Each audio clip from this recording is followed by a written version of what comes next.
Essa live vai servir como uma espécie de preparação, pelo menos é o que eu quero que aconteça, para as próximas lives com convidados que eu vou fazer daqui uns 15 dias, mais ou menos, umas 2 semanas, a gente volta com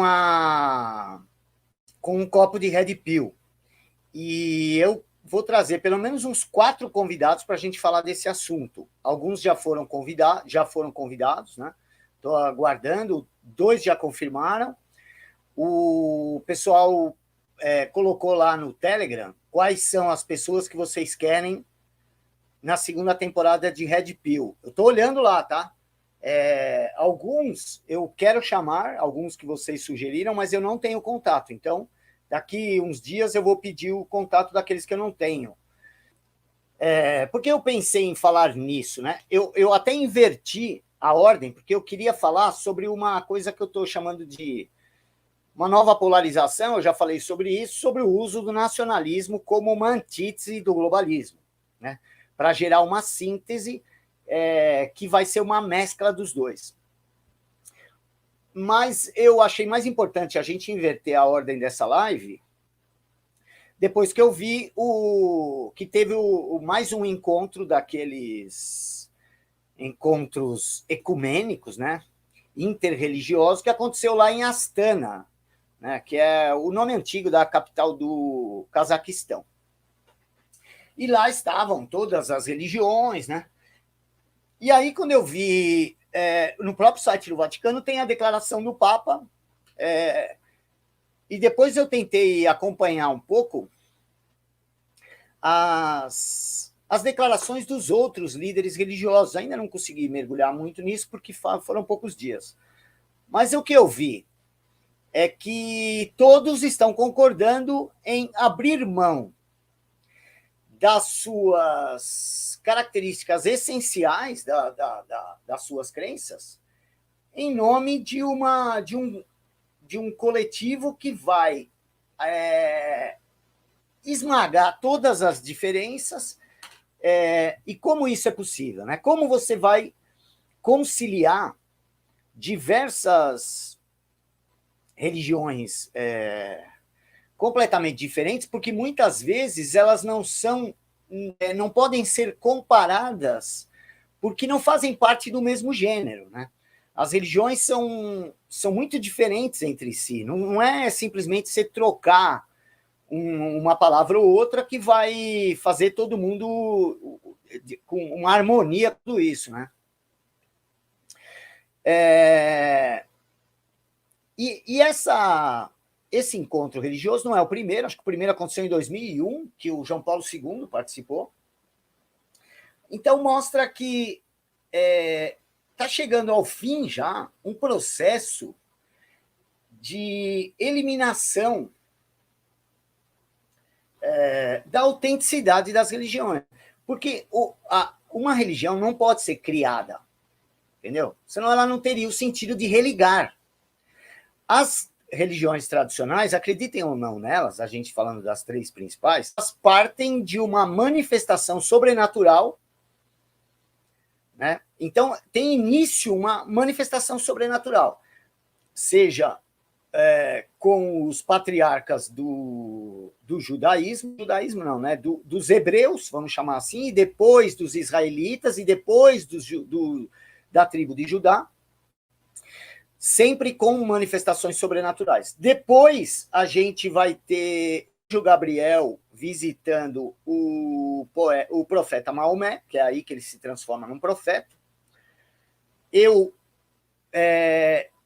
acho que para mim me parece meio claro que não era bem o anjo Gabriel que estava falando com ele, devido a uma questão muito clara, assim, que as 3 coisas que Jesus rejeitou quando ele foi tentado no deserto foram aquelas que o anjo Gabriel ofereceu também para o Maomé e ele aceitou, porque essas coisas, o que era a ideia de ser, de ter e de poder, né? O diabo tentou Jesus com essas 3 possibilidades: ter, Não, desculpa. Ser, ter e poder. Essas três coisas o Maomé aceitou e aconteceu ainda em vida com ele, né? Então, mas independente disso, trata-se de uma manifestação sobrenatural, certo? E como essas religiões são hoje não são as maiores, né, tirando o judaísmo, mas são as duas maiores, isso mostra que construir uma religião é algo que não deveria nem ter sido pensado por ninguém. Mas hoje, o que eles estão querendo fazer? Criar uma religião artificial, e por isso que eu dei o nome de biônica. E o que seria essa religião? A união de tudo, né? Porque é uma espécie de recapitulação da ideia perennialista, né? De que existe um núcleo, como dizia o Fritjof Schuon, né? Existe um núcleo essencial em todas as religiões que fazem delas iguais. Quando você começa a estudar mesmo religião comparada, você vai ver que isso não é verdade. Porque elas se tratam de entes de gêneros diferentes. 410 pessoas, muito obrigado. Então, como isso se deu? O que está sendo construído? Está sendo construída uma religião com cara de ONG. Uma religião que não fala em salvação, uma religião que não fala em pecado, uma religião que não fala nem mesmo em você sentir culpa, sentir remorso. Remorso também não é o certo, né? Sentir culpa ou sentir arrependimento, melhor dizendo. Ou seja, é uma religião de boutique. É isso que eles estão querendo. Ou seja, uma religião que fale de paz, de tolerância, de direitos humanos, mas que, na verdade, não tem nada ali de transcendente. Ou seja, ela passa a ser uma ditadora de regras morais e comportamentais, e não mais a ideia de religar com Deus. E como isso está sendo feito? A gente poderia retroceder aí 500 anos nisso, mas eu acho que, para ficar até mais fácil para a gente refletir agora, a gente pode pegar o que vem acontecendo no século XIX e XX, principalmente, né?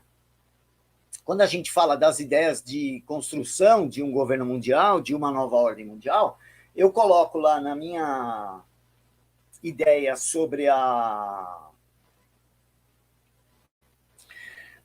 o que seria a história do desenvolvimento, né, que eu fiz em 5 ciclos, eu coloco o século XVIII como surgimento das ideias, né, mas coloco todos os antecedentes que tornaram aquilo possível. Quando aquilo chega no século XIX, além da criação do método, a gente já estava avançando muito nessa questão de unificação das religiões, né?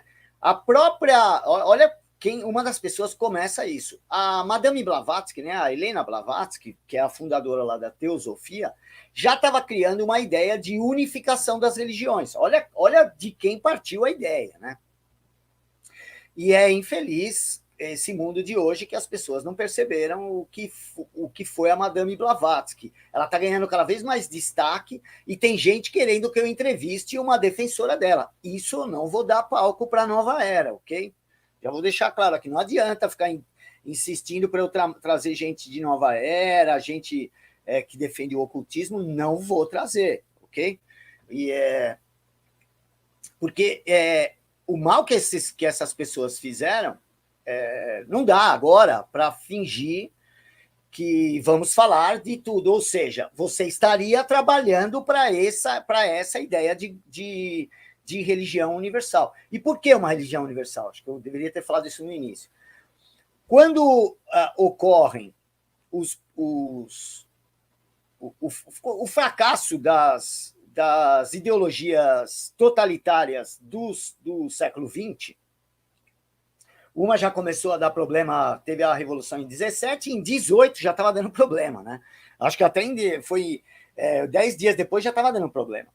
Então, eles viram que qual era a essência, a raiz desse problema? A raiz desse problema era o próprio homem, que não aceitava aquilo porque A própria natureza humana é contrária a esse tipo de regime, e as crenças que estavam se acumulando que se acumularam ao longo dos milênios, estava tão enraizada nas instituições e na formação das pessoas que não adiantava mudar isso depois, assim, de uma hora para outra, impor o ateísmo, que foi a tentativa inicial na União Soviética.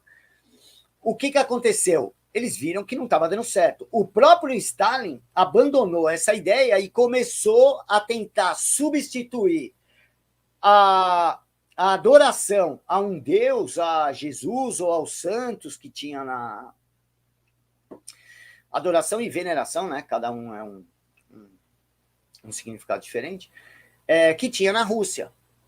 E ele percebeu o quê? Ele ia substituir, vou tirar o Deus e vou colocar eu, o partido e a mãe Rússia. Então, essa idolatria do Estado, e é por isso que eu acho que a gente tem que tomar cuidado com essas defesas muito apaixonadas do nacionalismo, porque isso pode virar uma idolatria do Estado, uma idolatria da nação, da pátria, que não é correto, ok? Isso deve estar abaixo das nossas crenças, isso deve ser algo um pouco mais na periferia da nossa vida e não no centro, como eles colocaram nas últimas décadas.